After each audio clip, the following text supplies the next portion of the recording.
Assalamualaikum warahmatullahi wabarakatuh. Teman-teman semua, pendengar yang budiman, dimanapun Anda berada.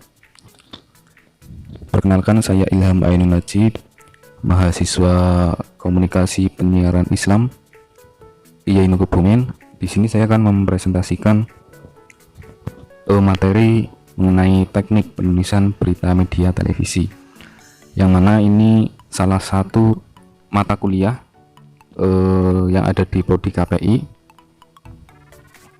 Untuk dosen saya sendiri yaitu Bu Wulan. Terima kasih. Mungkin demikian sebagai pembukaan. Langsung saja saya akan menyampaikan materi terkait teknik penulisan berita media televisi. Sebagai dasar, kita harus mengetahui apa itu berita. Berita adalah informasi tentang sesuatu peristiwa yang penting dan menarik. Jadi berita itu adalah informasi peristiwa yang penting dan menarik. Jikalau ada peristiwa yang tidak penting dan tidak menarik, berarti itu bukan termasuk berita. Kemudian berita sendiri memiliki nilai-nilai yang melekat. Yang pertama ada magnitude, yaitu pengaruh suatu peristiwa bagi publik. Kemudian significance, penting. Timelines atau aktualitas, yang bersifat bahwa berita itu adalah suatu informasi kejadian atau peristiwa yang baru. Kemudian proximity atau kedekatan peristiwa terhadap khalayak. Kemudian konflik, peristiwa ketegangan, perang, kericuhan. Human interest, menyentuh perasaan kemanusiaan. Kemudian yang terakhir, unusualness atau keunikan. Demikian beberapa nilai-nilai yang ada pada berita. Kemudian unsur berita, ini mungkin teman-teman sudah familiar dan sudah mungkin paham, yaitu 5W1H. Who, what, when, where, why, dan who. Who itu siapa yang terlibat dalam berita atau peristiwa yang terjadi. What, apa peristiwa yang terjadi. When, kapan kejadian atau peristiwa. Where, di mana peristiwa itu terjadi. Why, mengapa atau penyebab peristiwa. Kemudian how, bagaimana proses kejadian. Kemudian adapun struktur penulisan berita media TV, yaitu ada pembukaan, pertengahan, dan penutup. Pada pembukaan biasanya berisikan awalan, dan juga biasanya ada lead atau teras berita yang menggambarkan isi ataupun gambaran umum terkait isi berita, yang mana lead atau teras berita itu juga sudah mengandung unsur 5W1H. Kemudian pertengahan dan akhir, penutupan, yang biasanya diakhiri dengan penutup dan juga kesimpulan berita. Selanjutnya ada proses dan tahapan menulis atau menyusun berita.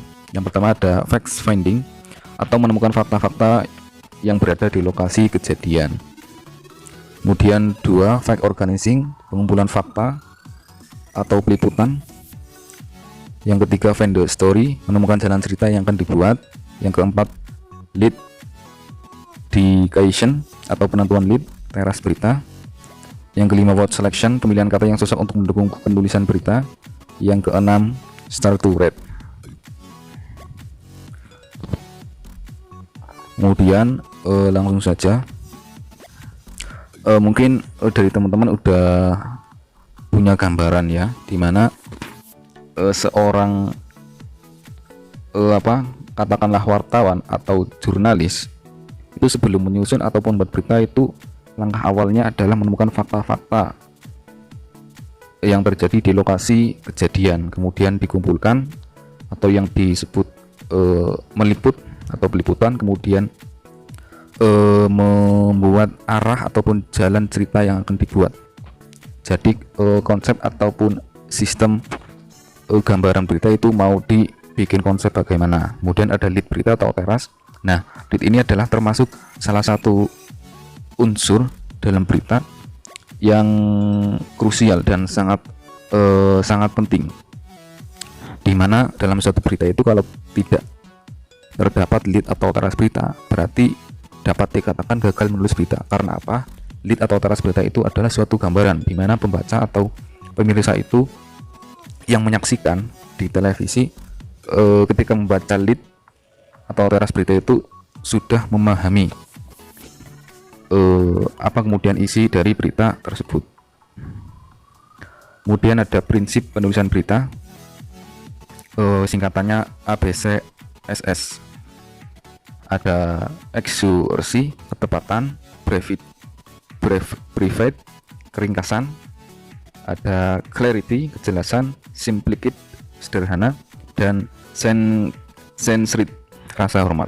Jadi berita itu yang pertama harus tepat. Artinya apa? Berita itu adalah termasuk informasi ataupun penyampaian suatu kejadian atau peristiwa berdasarkan fakta. Kemudian ringkas, berita itu bersifat ringkas. Berita juga bersifat jelas,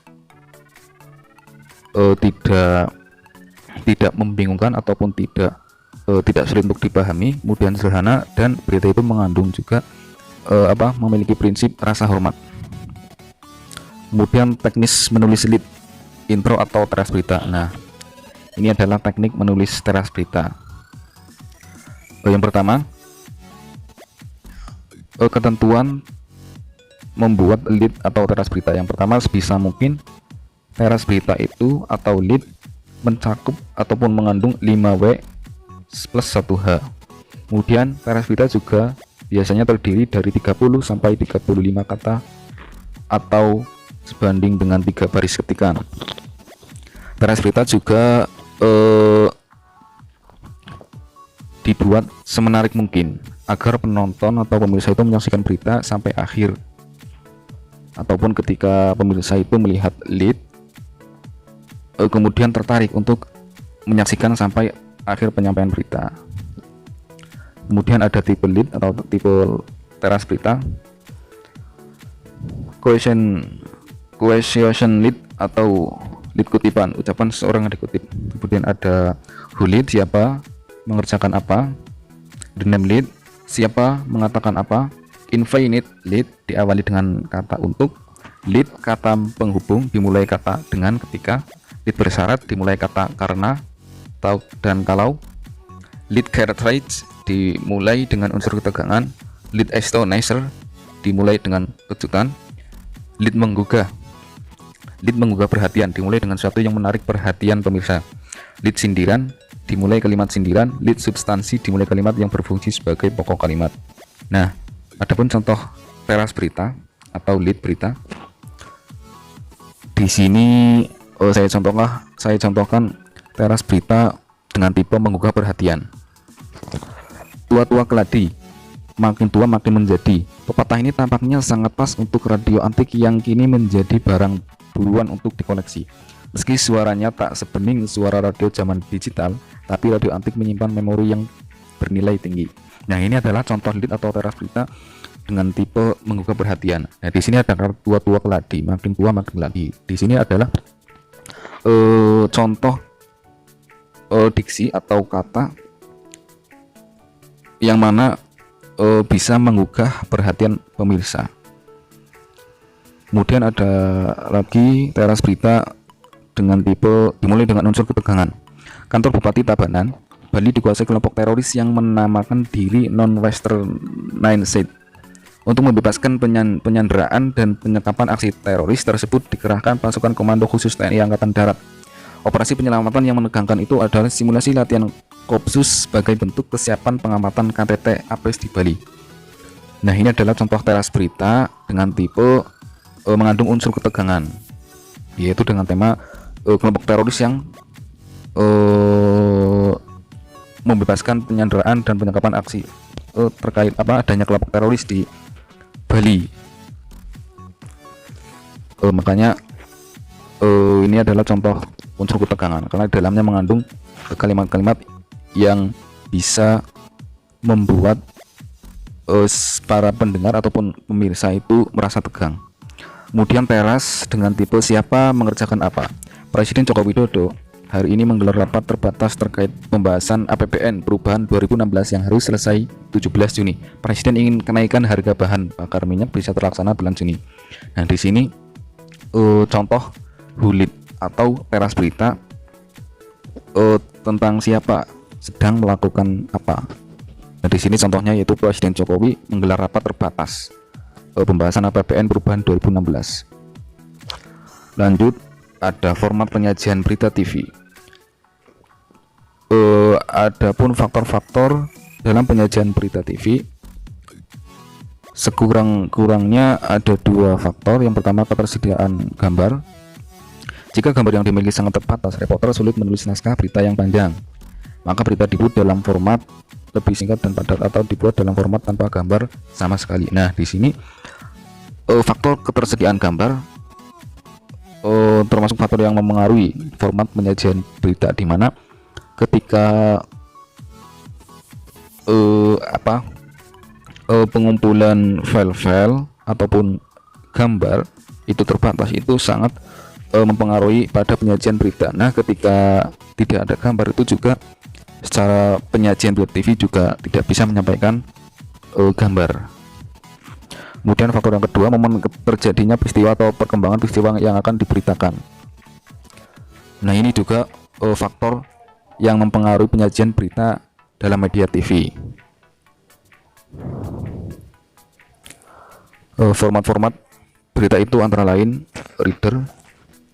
Reader ini adalah format berita yang paling sederhana, hanya berupa lead in yang dibaca presenter. Kemudian ada voice over, format berita TV yang lead in dan tubuh beritanya dibacakan oleh presenter seluruhnya. Ketika presenter membaca tubuh berita, gambar pun disisipkan sesuai dengan konteks isi narasi.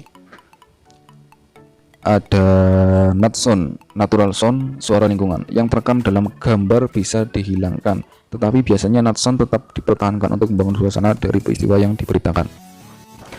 Nah, nat sound ini adalah penyajian berita di mana suara lingkungan atau suara alami yang terjadi dalam suatu lokasi peristiwa itu juga natural, alami, jadi tidak dihilangkan.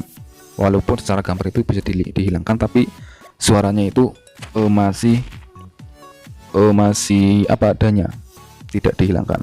Kemudian ada voice over grafik, format berita TV yang lead in dan tubuh beritanya dibacakan oleh presenter seluruhnya. Namun ketika presenter membaca tubuh berita, tidak ada gambar yang menyertainya kecuali hanya grafik atau tulisan. Nah, di sini format penyajian berita lebih ke penyertaan grafik atau tulisan, bukan pada gambar. Kemudian ada sound of tape, disingkat SOT, format berita TV yang hanya berisi lead in dan soundbite dari narasumber. Presenter hanya membacakan lead in berita, kemudian disusul oleh pernyataan narasumber atau soundbite. Ada voice over, sound on tape. Ini adalah format penyajian berita yang memadukan antara voice over dan sound on tape. Lead in dan isi tubuh berita dibacakan presenter, lalu di akhir berita dimunculkan soundbite dari narasumber sebagai pelengkap dari berita yang telah dibacakan sebelumnya. Kemudian ada package. Nah, ini adalah format penyajian berita TV yang hanya lead in-nya dibacakan oleh presenter, tapi isi berita merupakan paket terpisah yang bayangkan begitu presenter selesai membaca lead in. Nah, jadi tampilan gambar itu terpisah dengan lead in ataupun teras berita. Live on cam adalah format berita yang disiarkan langsung dari lapangan atau lokasi peliputan. Jadi presenter itu menyampaikan berita itu dengan format live cam atau siaran langsung. Jadi tidak bisa diedit. Apapun yang terjadi dalam lokasi peristiwa kejadian itu langsung bisa dilihat. Kemudian live on tape. Live on tape adalah format berita TV yang direkam secara langsung di tempat kejadian, namun siarannya ditunda atau delay. Jadi reporter merekam dan menyusun laporannya di tempat peliputan dan penyiarannya baru dilakukan kemudian. Nah, di sini live on tape adalah format berita di mana proses berita itu dilakukan dengan cara merekam peristiwa atau kejadian di suatu tempat, kemudian siarannya atau penyampaian beritanya itu tidak langsung ditampilkan, tapi disiarkan setelah rekaman atau peliputan pada lokasi kejadian atau peristiwa. Kemudian ada live by phone, adalah format berita yang disiarkan secara langsung dari tempat peristiwa dengan mengumpulkan telepon ke studio. Kemudian phone record adalah format berita TV yang direkam secara langsung dari lokasi, reporter meliputi, tetapi penyiarannya dilakukan secara tunda, delay. Nah, di sini adalah perekaman ataupun record peliputan itu menggunakan HP, tapi juga siarannya dilakukan pasca perekaman itu. Kemudian ada visual news, adalah format berita TV yang hanya menayangkan rolling gambar-gambar yang menarik dan dramatis. Kemudian yang terakhir ada Vox Pop, dari bahasa Latin Vox Populi, yang berarti suara rakyat. Vox Pop bukanlah format berita, namun bisa digunakan untuk melengkapi format berita yang ada. Isinya biasanya adalah komentar atau opini dari masyarakat tentang suatu isu tertentu. Nah, demikian teman-teman pendengar yang budiman dimanapun Anda berada, teman-teman bisa membaca ulang kembali PPT ini yang saya buat. Kemudian penutup, kesimpulan, kunci utama dalam penulisan berita adalah pada lead atau teras berita. Setelah pengumpulan fakta kejadian atau peristiwa dan sebelum penyusunan berita utuh, dengan selalu memperhatikan unsur berita, yaitu 51H. Kemudian prinsip berita, nilai, alur, prosedur, serta menyajikan dalam format yang sesuai di layar kaca sehingga pemirsa tertarik untuk menyaksikan. Terima kasih. Demikian presentasi yang dapat saya sampaikan. Teman-teman bisa membaca kembali dan nanti mungkin bisa saya share di YouTube. Terima kasih. Apabila banyak kesalahan, kekurangan, mohon maaf yang setulus-tulusnya. Akhirul kalam. Assalamualaikum warahmatullahi wabarakatuh.